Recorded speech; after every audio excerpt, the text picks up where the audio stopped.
चलो बात कर ले आज के रॉ के बारे में जहां पे हो चुका है ब्रॉक लेसनर का रिटर्न। बंदा फिर से कंपनी में आ चुका है। आने के बाद ओबा फेमी को कन्फ्रंट किया। साथ ही में ओबा फेमी वर्सेस ब्रॉक लेसनर ऑफिशियल हो चुका फॉर द समर स्लैम।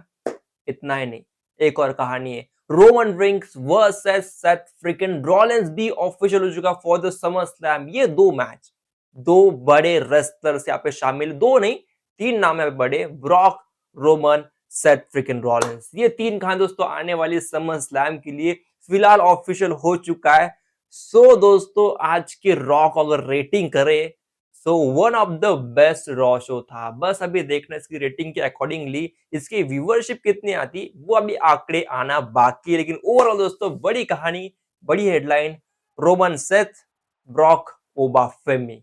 कहानी is going to be very very serious यार। डेफिनेटली दोस्तों बात करेंगे इसके बारे में आज, लेकिन बात कर लो दोस्तों पहले आज के रॉ के रिव्यू के बारे में। तो आज की रॉ की शुरुआत हुई थी विद द ओबा फेमी, जो कि फिलहाल बन चुका है किंग ऑफ द रिंग का विनर।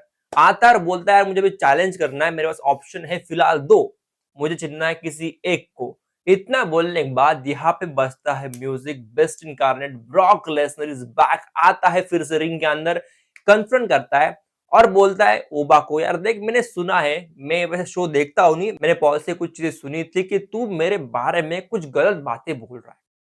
तो ओवरऑल उसने कहा कि तू मेरे पीठ पीछे बहुत बातें कहता है, लेकिन अभी इन सारे चीजों का पे ऑफ करने का वक्त आ चुका है। और इसके बाद बंदे ने मारा लो ब्लो, फिर मारा F5 और रिंग के बाहर चला गया। जाते जाते ओबा ने कहा ब्रॉक अभी इस चैप्टर को फाइनली एंड करते, एक मैच लड़ लेते समर स्लैम में। इस चीज के लिए ब्रॉक लेसनर हो गए तैयार, लेकिन इन द वन कंडीशन, जो कि हेल इन अ सेल वाली मैच इनके बीच में होने वाली एट द समर स्लैम। ये कर दिया ऑफिशियली अनाउंस। वाह, बस इतना मेरे मुंह से फिलहाल निकल रहा है, बहुत बड़ी कहानी रहने वाली। आगे दोस्तों बढ़ते और बात कर ले एक और कहानी जो बनी थी लिव मॉर्गन और आयो स्काई। ऑब्वियसली आज मैच हुए, उसकी बात नहीं करूंगा, ऑब्वियसली मैच की बात करना बनता भी नहीं। स्टोरी लाइन इतनी बेहतरीन चल रही थी, मैच की बात क्यों ही करे ना। बात कर ले आयो स्काई और लिव मॉर्गन। यहाँ पे आती आयो sky has a queen of the ring के विनर। आती और बोलती मैं जाने वाली हूँ समर स्लैम के लिए। वहां पे करती इंटरप्शन लिव मॉर्गन।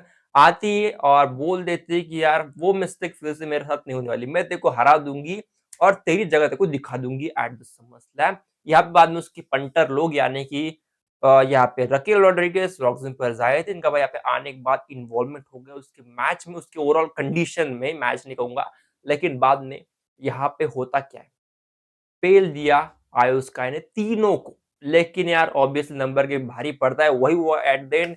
यहाँ पे शार्प शूटर लगा दिया एट द एंड, जो मारा उसका पैर पूरी तरह इंजर्ड भी हो चुका था। ऑफिशियल यहाँ पे आ गए थे, लेकिन ओवरऑल बाद में वही चीज है कि थोड़ा हाई बनाने की कोशिश कर रही इस पूरे मैच के बारे में। बढ़ते दोस्तों आगे, बात कर ले दोस्तों और क्या चीज आज खास हुई थी। जिमी की मैच वर्सेस एलए नाइट, ये कुछ कहानी खास थी आज के नाइट में, जहां पे जे ऊसो बैठे थे आज कमेंटेटर टेबल के ऊपर। और यहाँ पे थोड़ी बहुत तू में बहस शुरू हो गई थी विद द एल नाइट। तो बाद में एल नाइट ने फेंक दिया जिमी ऊसो को जे के ऊपर। आई गेस उसको ही फेंका था ना, कुछ ऐसी कहानी थी, या फिर कुछ पंच मारा था ओवरऑल जो कुछ है। लेकिन बाद में वहां पे इंटरप्शन कर लिया जे ऊसो ने मैच के बीच में, और जिमी उसने रोल ऑन करके उसको पिन कर हरा दिया मैच। ओवरऑल दोस्तों बाद में, मैच के बाद में यहाँ पे पिटाई स्टार्ट होती है, एक दूसरे को मारते। लेकिन यहाँ पे आगे सोलो सिक्वा फिर से आने के बाद समोन स्पाइक मारी जिमी ऊसो को। फिर से एक बार Jimmy Uso is out of the game, out of the number, और फिर से वो कहानी बन गई। वही कुछ चीज फिलहाल तो लग रही है इस पूरे कहानी में कि शायद से सोलो सिक्वा एल नाइट साथ में आएंगे ब्लड लाइन के लिए। ये कुछ कहानी फेल भी हो रहा है, और उसके बाद में वैसे ऑफिशियल हो चुका है सोलो सिक्वा के कारण फिलहाल जे ओसो और साथ ही में जेकब फर्टी, ये दोनों जा रहे हैं ऑन द स्मैकडाउन। जे जा रहा है फॉर द डब्ल्यूडब्ल्यूई चैंपियनशिप के लिए, और जेकब जा रहा है फॉर द सोलो सिक्वा। ये कंफर्म हो चुका है। बात कर लो दोस्तों मेन इवेंट 7, बाकी और कुछ मैच की बात नहीं करेंगे, मेन इवेंट की बात कर लो दोस्तों, जहां पे रोमन रेंस की होती है एंट्री, ग्रैंड एंट्री। आता है बंदा एक्नॉलेज करने का और कुछ बोले उससे के पहले सेथ फ्रिकन रॉलिंस की होती है एंट्री। बंदा आता है, आने के बाद, जस्ट आने के बाद बंदा यहाँ पे बातें करता है शुरू किया। देख रोमन रिंग्स हमने बहुत कुछ किया रिम में और देख यार मैं कहूँगा मैं क्लियरिटी अगर कहूँ मैं सच अगर बताऊँ ना, तो तूने जो अचीव किया है ना और जो लोग तेरे लिए चाँद करते, लोग तेरे को लगता है भाई लोग बहुत बड़ा तेरे को मानते और तेरे से बहुत एक्सपेक्टेशन रखते हैं, तो तू ये चीज़ डिज़र्व करता है। तूने वो चीज़ किया है, हासिल किया, तूने सारे चीज़ को अकम्प्लिश किया है इस कंपनी में। ऐसा ही कुछ तारीफ़ कर दी और बाद में ये भी कहा कि मुझे शायद ऐसा एक मैच चाहिए एट द समर स्लैम, जिसके लिए रोमन ने कहा भाई देख, तू लाइन में बहुत पीछे है। तूने कुछ नहीं किया कि तू डिज़र्व कर पाए टाइटल शॉट। इसके बाद शायद मैंने कहा देख यार, मुझे कुछ करने की ज़रूरत ही नहीं, हमारी कहानी सब कुछ बता देती और याद कर last year at the WrestleMania मैंने तेरे को पिन किया था। याद करो greatest heist of the century में जहाँ पे मैंने तेरे रेसलमेनिया का मोमेंट छीन लिया था। याद कर मैंने तेरे को कैसे कितनी बार हराया है और एक बात याद कर कि तू मुझे अभी तक हरा नहीं पाया। और इसके ऊपर यहाँ पे सेठ ने एक और चीज़ जोड़ दी जो कि ऐसा कहा उसने देख यार शायद से ये हमारा one of the last moment हो सकता है। इसके बाद शायद हम कभी लड़ ना पाएँगे। तो ये आखिरी चांस है हम दोनों के लिए, हमारी कहानी के लिए खत्म करने के लिए। मे बी इसके बाद मैं तेरे को कंडक्ट करूँगा in the hall of fame और ये कुछ कहानी होंगी हमारे दोनों के बीच में। लेकिन ओवरऑल फिलहाल ये हमारे शायद से आखिरी मौका है। इसके बाद हम शायद मिलेंगे नहीं, हम फिलहाल यंग नहीं है।